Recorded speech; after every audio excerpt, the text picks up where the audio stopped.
Today we're going to make a punch, the Spread Eagle Punch. For this drink, you're going to need a mug, a measuring cup, a muddler, a wooden spoon, a ladle, a vegetable peeler, a kettle, and a crock pot, or a large pot. This drink uses Smoky Scotch, rye whiskey, boiling water, sugar, and a lemon peel. This drink is essentially a fancy party-sized hot toddy. And like most toddies, this one's made with whiskey.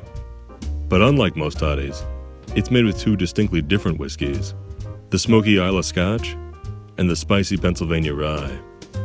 This punch dates back to at least 1862. It was a recipe created by Jerry Thomas and featured in his books.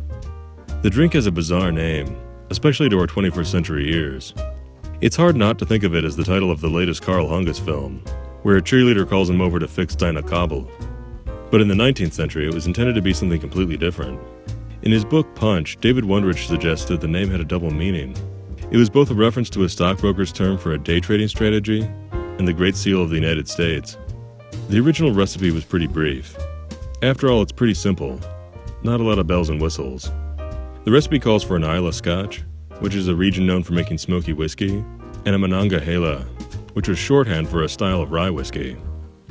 Monongahela, or Pennsylvania Rye, is a style of rye whiskey that would have been prevalent when the punch was created, and is usually characterized by having a mash bill of 80 to 95% rye, some malted barley, and maybe a little malted rye, but no corn. However, Prohibition managed to really decimate this category. But luckily, the Pennsylvania-based Dad's Hat Rye is made in the old Monongahela style, high rye, malted barley, and malted rye.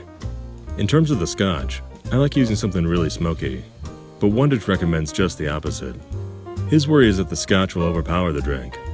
But I've tried it with a heavily peated whiskey and a lightly peated whiskey, and I prefer the heavyweight. I find that a lightly peated Scotch gets lost among the lemon, rye, and water, but the really smoky Scotch still comes through on the nose, without overpowering the body of the drink.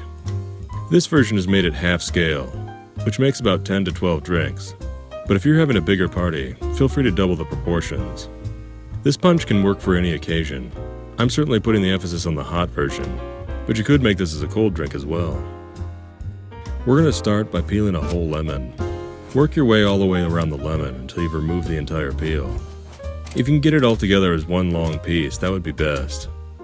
And you want to be sure to get as little of the white pith as possible. Then drop that in your pot. Measure 3 ounces of sugar. Add that to the pot. With this measuring cup, that's 2 pours. Muddle the lemon peel, being sure to grind out some of the lemon oils into the sugar. You'll want to let that sit for half an hour. The sugar around the peel will begin to liquefy slightly. Then measure 3 cups or 700 milliliters of water. Set that to boil, and pour that over the sugar. Stir it up until the sugar is completely dissolved. Measure half a bottle, 375 milliliters, or a little over 12.5 ounces, of smoky Scotch. Add that to the pot. Measure half a bottle, 375 milliliters, or a little over 12.5 ounces of rye whiskey. Add that to the pot. Measure another 3 cups, or 700 milliliters of water. Set that to boil. Then add that to the pot and give it a quick stir.